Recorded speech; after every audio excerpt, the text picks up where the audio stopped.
Hey everyone, Disappointed Giant here. So welcome to the second video in our 6-video series that is going to focus on Returnal. So this video is going to pick up literally exactly where the last video left off. So end of video 1, I jumped through a portal at the end of the first biome, and this is where it spits you out. So it spits you out in biome 2 here, which is called the Crimson Wastes. And we're just going to take a quick look at our equipment here and see where we left off. So got a few parasites here. This one is going to give me an extra life, which is immensely valuable. That one there is going to give me discounts at the shop using an item called the Rock Gland Lobber here, which I mentioned is kind of like Dead Cells' Alchemic Carbine. Checking out our artifacts, kind of like mutations. One of them is the astronaut figure, that one in the middle, that also gives an extra life. So we have 2 extra lives here, which is incredibly helpful.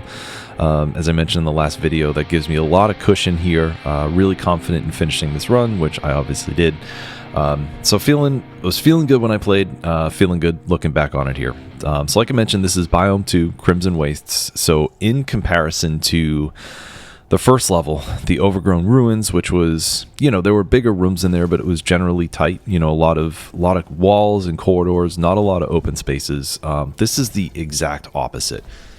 So the way that this biome is structured, so as you can see here, there's like small areas that are like fenced in, that are going to be, combat arenas, etc., like your normal kind of Returnal rooms. But the area is open.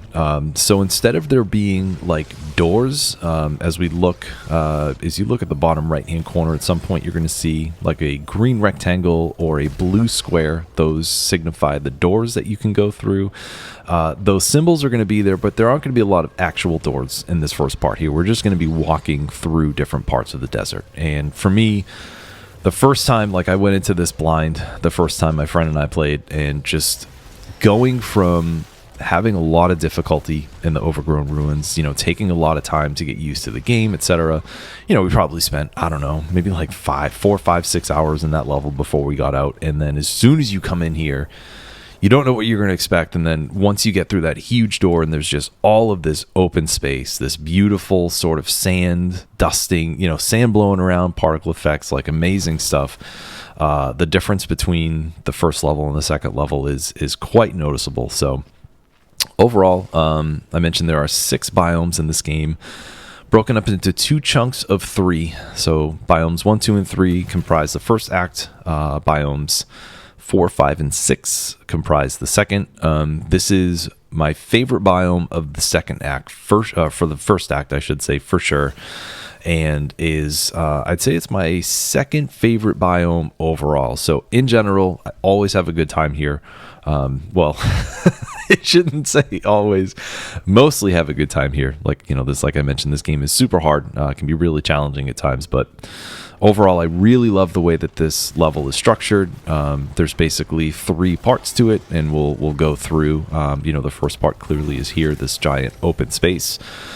Second part, we're going to be hitting a tower, and then the third part is basically going to be the higher part of the tower. So we'll get through that when we get there. But yeah, so this is Biome 2, Overgrown Ruins. As I mentioned, we're picking up right where we left off.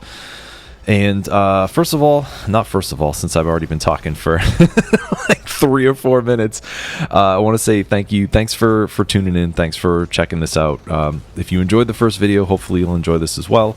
And just a couple of quick disclaimers. I gave this in the first video also, but basically the first part is there's going to be a lot of quick movement, a lot of cameras shifting, as you can see even here.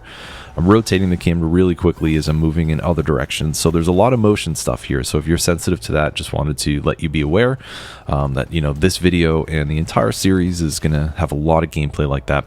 And the second thing is, while there aren't really going to be story spoilers, except for the endings that I'm going to show at the end of the 3rd and 6th video, there will be gameplay spoilers. So you get additional items, suit upgrades and stuff. I'm playing with all of the upgrades here, so I'm going back to the beginning of the game after I've completed everything.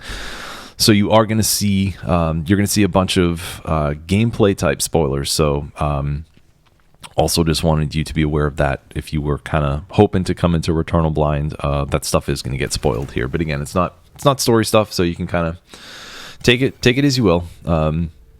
But yeah, so just to recap the first video, we talked about a bunch of mechanics here. So we talked about the healing. We talked about proficiency, which is basically the quality of the weapons you're going to find. We talked about weapon traits, which are affixes. We talked about parasites. We talked a little bit about adrenaline. So we got into some of that stuff. I will revisit parts of it. So like here you can see, I'm going to pick up a, that was Silphium. So I'm going to heal a little bit. My health bar is the green bar down in the bottom left-hand corner of the screen. So we are going to go over some of that stuff a little bit here, just in case you missed the first video, or, there's some stuff that maybe didn't really settle in. But I would like to kind of keep things moving as far as other mechanics, things that I missed. I didn't really touch on malfunctions too much, even though I had a couple in the last video. Didn't really talk about artifacts a ton, so I'm gonna try to switch things up a bit and not necessarily just talk about the same stuff in as much detail as I did before. But if you haven't seen the first video, there's going to be a link to a playlist in the description, as well as a link to my Returnal Beginner's Guide, which is going to get into all of these game mechanics in depth. So if you want to get like a little bit of a head start kind of a thing, you're welcome to check that out too. So I think that's all the business stuff here, right?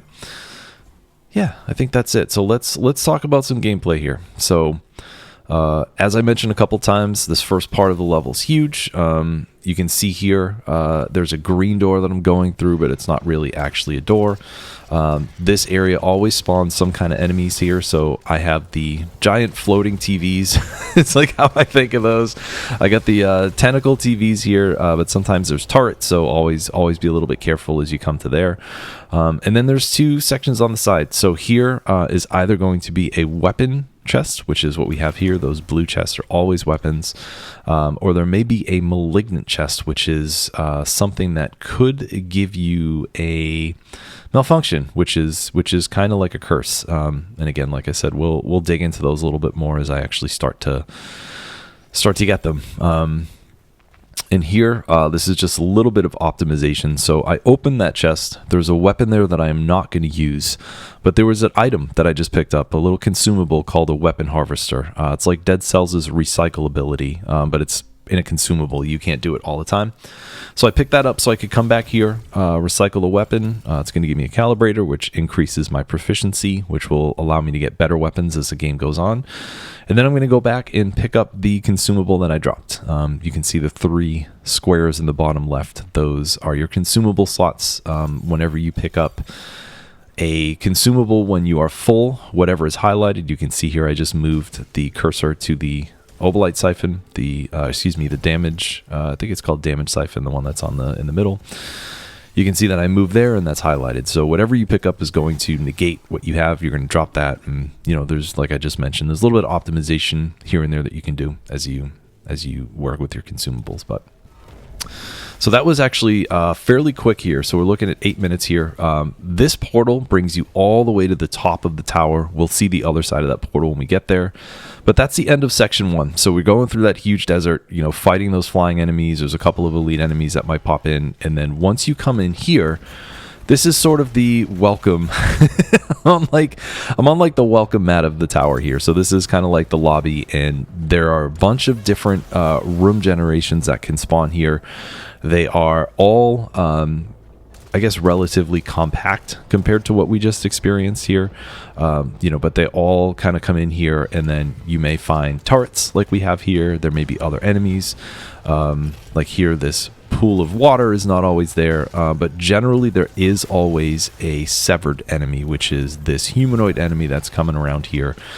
They have a lot of attacks. So we're looking at this. We got the ground slam where the red aura comes out at you. They will teleport, and we're going to see a bunch of those dudes. So we'll talk a little bit more about them in depth when they see them. But they teleport, and there's like this little trail that comes after them. So it will tell you where they're going to be, and sometimes that trail will actually hone in on you. So your best bet is to wait until right before they teleport and dash away. But those are like the main enemies here in this particular interior section of the biome. So I was using an item. Oh man, there's so much to cover. I hope like once we get to the 3rd or 4th video, we'll have a lot of the groundwork down, so that way we can kind of just focus more on the actual stuff that's going on here. In the first video, I was mentioning some kind of language. That is what I was trying to talk about here. So there are xenoglyph ciphers in every level. I think there's between 10 and 20 of them, depending on where you are. They all generate in the same rooms, but those rooms are random. So that way you may go 20, 30, 40 rooms and not actually, or excuse me, runs and not actually pick up all of them. They're tied to achievements, and they also help you translate some of the stone tablets that are around that give you a little bit of story information here. So in that last room, I picked up an item. It's the rocket launcher. So Returnal has a lot of, I think amalgamations might be the right word. There are a lot of, I think that's the right word, whatever it is. But basically these weapons mimic your sort of general weapons, right? So we get a rocket launcher. I was just using a grenade launcher. There's like the poison weapon that I was using here. So I picked up the rocket launcher just to give a little bit of variety. The grenade launcher, I was just using the power shell caster, is very powerful. So I figured let me showcase some other stuff here. And we're already seeing some of the deficits of the rocket launcher. So the thermogenic launcher is what it's called. It works really well when you're up close with larger enemies. But when you have smaller enemies, especially ones that are in the air, like the tentacle TVs, I struggle a little bit with it because it's just, it's more difficult to get those bullets to hone in. There's only 3 in your clip, right? So there's only 3 rockets that you can have before you need to reload. So if you miss a few of those, you're going to be exposed. So from a run perspective, it was not like you can see here. I missed that first one.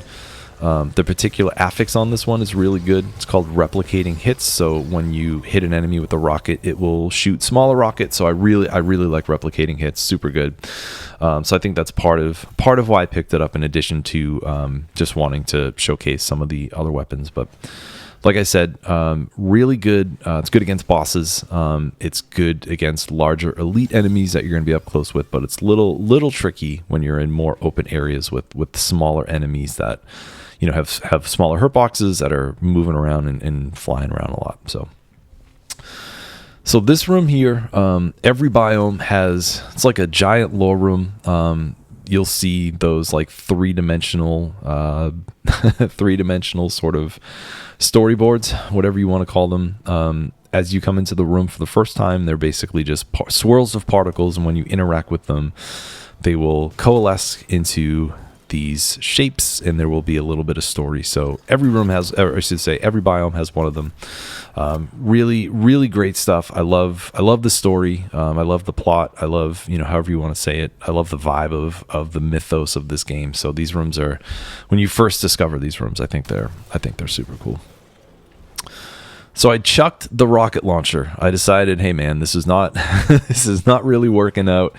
Got through a couple rooms with it, and I picked up something called the electro pylon driver. I mentioned in the first video a bit that you get weapons in certain levels at certain times. You may need specific upgrades for it. I'm trying to remember exactly when you get this. It might be in the 4th. I think it's in the 4th biome. I'm not 100% sure.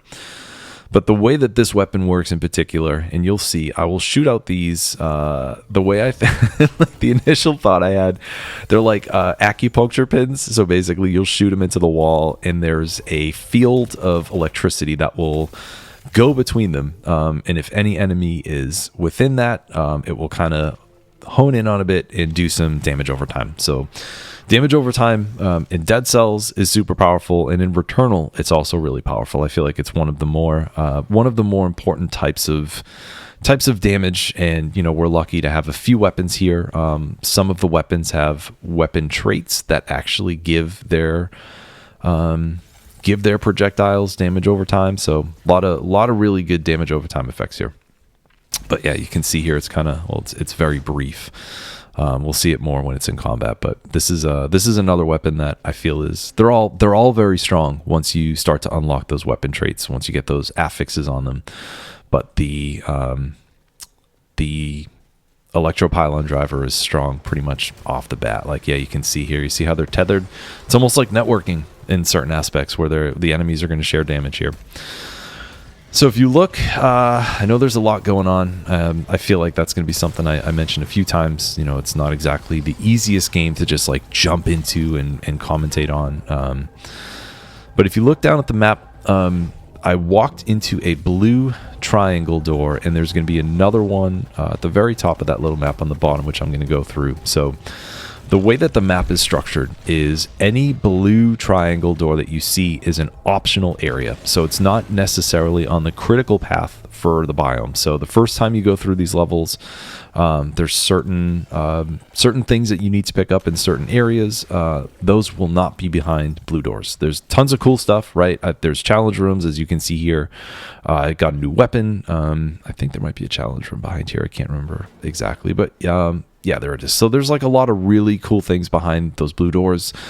I'm going to be doing full clears here, which explains why this video is almost, what are we looking at here? Like 36 minutes, going through every room, killing every enemy, checking out every shop, including all of the blue doors. So these are just optional areas. The critical path are behind green rectangle doors. So if you're curious as to sort of where I'm going and why, that's what those two colored doors will represent. And now we're going into a challenge room. So, like I said, you know, I feel like this is a good second video. If you haven't watched the first, I do recommend checking it out if you're interested. Talk about challenge room a bit, but the gist of it is that there are 3 waves of enemies here. You're locked in this room. If you look at the door in the background there, you can almost see some red circles, and the door's barred off there. You can't leave these rooms once you come in until you kill all the enemies. So going to get through 3 waves of enemies. As you can see, there's some health. The yellow pickup I just had is Ovalites, which is Returnal's gold in-game currency for in-run unlocks. So it's not a meta currency, but you know, that's how I bought. So I think I bought a couple consumables earlier. You can buy stat upgrades, etc. But yeah, so there's usually some good stuff in the room. And then there's another locked door, which you can see a little bit towards, it was just towards the left of the screen. That door opens, that one right there in the background. So that door will open after I complete this 3rd wave. And there's always good stuff in there. So looking at the map, I can see the icon. There's a green plus sign, which is a health pickup. So there's actually 2 of those, and then there is a green triangle, which is probably an artifact, which will enhance my suit, which is, like I kind of briefly mentioned, they're kind of like mutations. It changes the way the run goes a little bit, but usually not so much that you play, it looks differently gameplay-wise, if that makes sense. So for this 3rd round, we're fighting this sort of turtle type thing. Basically, the way that this enemy works is you do a bunch of damage to it, and then it gets stunned, and like right there, you cannot damage the enemy, and then it will come back. You can do it again. So I think there's like maybe 3 or 4 sort of little phases where you can damage the enemy, and then it stops. So these guys are a little tricky. As you can see here, we have some horizontal attacks. They had a laser that swept across the room. There's some other vertical projectile attacks. So when you're fighting, like here's a vertical one there. When you're fighting 2 of these at the same time, or if you're fighting this in a severed, like I just did, it can be super tricky. But from the health bar, you can see on the top, enemy's just about dead. There we go. Every elite enemy, which is what that was, every elite enemy will drop a weapon. So therefore, you can, if you don't like what you have, you know, kill all the elites, see what's there. You can see that Spit Mob Blaster, which is the shotgun of the game, had a weapon trait that was not unlocked. I chose to keep what I had, so that way I could continue to unlock that explosive rot trait that you'll see down in the bottom left. That's what that bar is. The more enemies I kill, the more that bar fills up, and then that trait will be unlocked on this weapon. I like that one a lot. Basically, explosive rot will, when you hit an enemy with the projectile here, it explodes, and clearly it does a little bit of damage, a little bit of extra damage. And since this is a DOT weapon, any damage that is additional here is super helpful. So dig it, really, I dig that one. And yeah, so we just got through the challenge room. We're starting to make our way back. Once you go through a door, actually, we'll see. I think there's a shop up here. I think it's a blade balancer, I think. Am I going to buy this? Yeah. So you have a sword in Returnal. I didn't even mention that at all, really, in the first level, or I should say in the first video. So there's a red sword that Celine has. It breaks shields. It will slightly hone you in on the enemy, and it does melee damage. And what I just picked up there, it's going to increase my melee damage, and it is also going to allow me to break these orange doors that you'll see. They're not necessary to go through, but they are. They usually do have good stuff in there, so that 200 obolites, based on how much I have, is worth it. I also just got a integrity upgrade, which is the equivalent of increasing my max health. So I decided to get that now. In the last video, I mentioned that it would be generally worth it getting later in the biome, but based on, like I mentioned, how the run's playing here, how well I'm doing, how comfortable I am, I figured I'd just grab it now, so that way, you know, I'd have a little bit of extra health and I don't actually have to come back here later in the level. And this is the end of the second section. So the first section was that outdoor area. The second section was the base to mid levels of the tower. And there's going to be this portal here. So you've noticed, I'm sure, I've been hopping through these portals over the past, you know, throughout this whole video, and, you know, through last video too. These are translocation areas, and basically they think of them like the portals in Dead Cells, where they all link together. Once you go into one, you can visit anyone that you've already gone to. So that's how you sort of make your way through different areas of the level. It's very helpful towards the end if you're going to go back and look for weapons, look for extra Silphium, look for extra what are they called, obolites, whatever it is. So yeah, and it's just gonna pop me up. It's gonna pop me up here. Actually, I think that is a one-way translocation. The one that I just walked by is the actual teleportation. And this is perfect. So you can see here, all of these turrets have red shields. The melee, the sword, is allowing me to break through those. There's a little bit of a catch, as I mentioned, and there's also iframes. So as you are being pulled towards the enemy, it's only like maybe a half a second, you know, quarter, half a second, whatever it is. You are invincible when you do that, and you're also invincible when you use the grappling hook, which we'll actually see in more detail in Biome 5 in the fifth video. But there are some ways to get some iframes. So I use the sword when I can to get those iframes. Just give me a little bit of extra cushion as I'm making my way around some potentially precarious and dangerous and slightly sensory overwhelming combat. There we go. So beat the enemy, beat that elite, and I'm looking here and I pick up an item called the Dreadbound. So this is another one of Returnal's 10 or 11 or 12 weapons. I forget what it is. And this one's really, this one's super unique. Real quick. Guess what? We have another mechanic. So this is a reclaimer. These red beds, you sit in them. There's a little bit of a cutscene, maybe like 2 or 3 seconds of cutscene. Celine wakes up and it takes some of your health away. So basically what you're doing is you're sacrificing health for some kind of an artifact here. That's great. Speaking of iframes, the artifact that I just picked up gives me a little bit more invulnerability after I take a hit. So, and as you can see, my health is, you know, down about a quarter or 20%, and you know, I'll be able to get that back fairly easily. But I generally will take those reclaimers if my run's going well and if I am at high health. I do not recommend taking them. Sort of like I said about the challenge rift. The challenge room in the first video. If you see one early on, don't take it. I don't recommend it. I feel like it's going to put you at too much of a deficit. But as you can see here, got a nice chunky health bar. I got some good items, good setup here. So I will take it in that instance. So as I was saying, I have this item, or I should say this weapon, called the Dreadbound. Oh wait, did I pick up a lobber?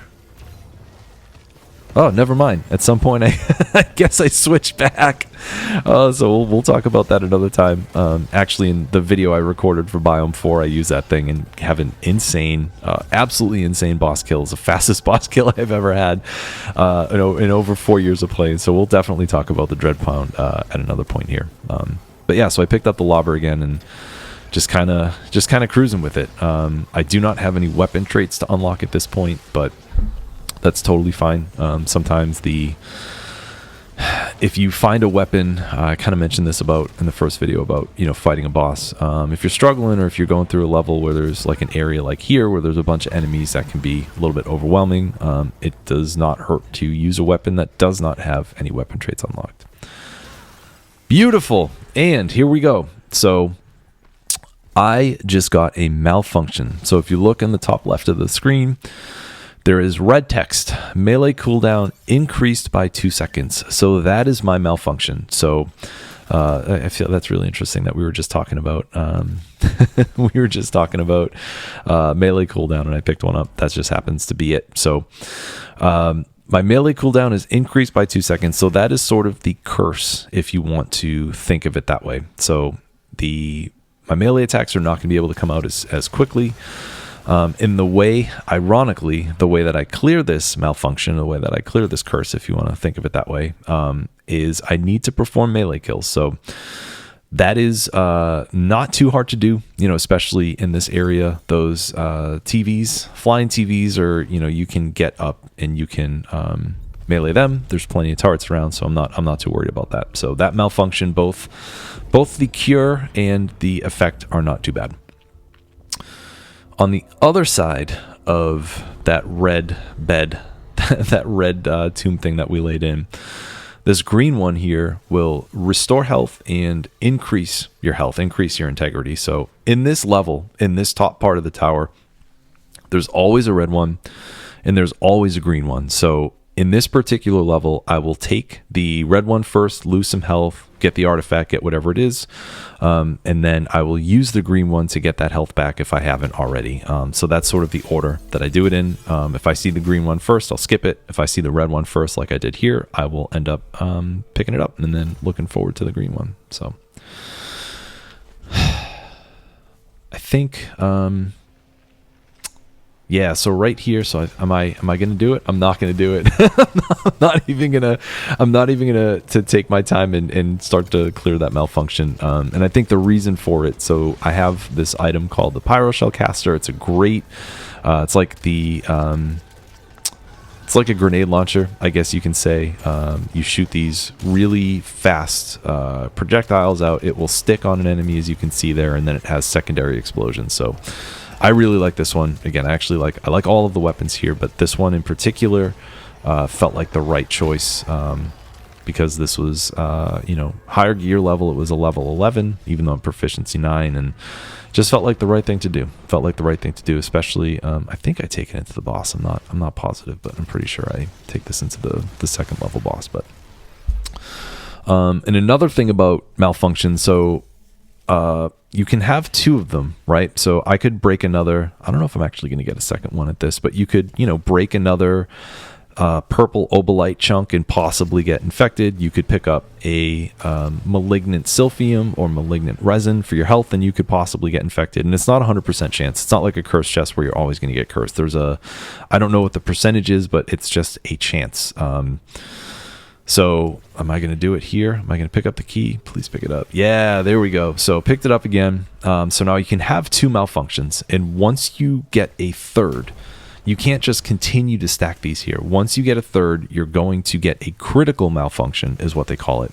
You retain the 2 malfunctions that you have, and then you lose a permanent piece of what you have going on. So if you're lucky, you will only lose a resin, so the little white bars to the left of your health bar, you'll only lose 1 resin. Often it will take away one of your artifacts. So I could, if I picked up another item and got another malfunction, I could lose that astronaut figurine and lose that extra life. This particular malfunction was really easy to clear. I think I don't even remember what it was, 30% extra damage or less weapon damage or whatever it was, and all I had to do was open a container. So that's any chest, including those ones that pop up. Those ones just sort of pop up in the middle of the level that don't necessarily give you weapons. So that one's cleared. I still have my melee kill one. I may not actually clear that until after we get through this biome into the next. But here we go. So here's the last level, or the last room on this part of the tower here. There's always two different enemies here. Sometimes it will be a turret and one of the severed. As you can see here, there's two severed. This is the most difficult to navigate here. You're in a smaller room, and both of them, you know, there's no pausing between their attacks, so they're both just going to do their patterns regardless of what the other one's doing. So you can get kind of trapped in like a nasty sort of pattern between the two. But I was able to take them out. Over here there's a grappling hook area, and there's always some kind of an item. Looks like we're going to be picking up another key. So I actually have 3 keys. You can see that down in the bottom right by the map. And then we're going to hop in this sphere here, and we're going to go all the way to the top of the tower. So I think the first thing I do here is I'm going to look around the corner, and I'm going to use my grappling hook to grab an item. Looks like it's health.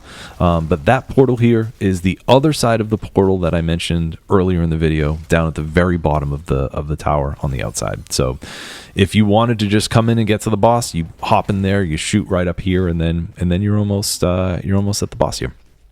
So just wrapping up here. I feel like I also I don't know, I guess it might be good. I feel like I talked a little bit more about the actual happenings here instead of, you know, just going into more of the mechanics of stuff like I did in the first video. So as I mentioned, we're gonna try to balance that out. You know, I think as I mentioned, I briefly touched on the adrenaline stuff. We'll talk about that more, I guess, in the next video. And yeah, so here we go. So here's the second boss. So this this boss, its name is Ixion, or Ixion, however you pronounce it. And this boss is super hard. So there are, as all of the bosses have, there's 3 phases here. And its first phase is not too bad, right? So it's going to fly around. When it flies like that, it's going to leave a trail of these orange projectiles. And then there's going to be all kinds of bullet hell stuff that's happening. So you can see there. There's going to be horizontal shots like that. There's going to be like that big swirl that he did. Yep, there's going to be even more direct horizontal shots. So a lot of stuff to sort of manage here. And again, so if we go back to the stuff that we talked about with the rocket launcher, the thermogenic launcher there, this may not be the best boss for that, at least in its aerial phase, because there's a lot of stuff happening. You know, if you miss a projectile, see it's darting around all over the place. If you miss a projectile, you know, that would not be good. But this here, I get six bullets or ammo, whatever you want to call it. So this is a little bit more manageable. So here we go, second phase. So Ixion will always start his second and third phases with that sort of thing. And then here he's going to swoop in. So I really like the second phase. If you've played Metroid Prime, this reminds me so much of the Meta Ridley fight, where you're basically on top of a platform, just like this. You're on the outside of a temple, and Ridley like goes in the background, and then comes in. He'll swoop in and try to get you. It's a great. I mean, it's a great fight in general, but the first time I fought this, I felt oddly nostalgic for something, just because I was like, oh yeah, this is like some Metroid Prime business here. But yep, in the second phase, and you can tell what phase the boss is in by looking at the top of their health bar. You can see that there's 2 yellow blocks and 1 that's cleared. When you finish a health bar, it'll tick off the box, so that's how you know what phase it's in. So we know we're in the second phase here. And similar to the first, right? Aside from the dashes that come across the screen, for the most part, we're looking at some similar-ish patterns. This is sort of like his super attack for the second phase. You'll see him fly up, and then we'll do that particular. Yeah, you can see the projectiles here are different. We have ourselves that laser that comes right up, and then this sort of big flurry of small projectiles, and then that's it.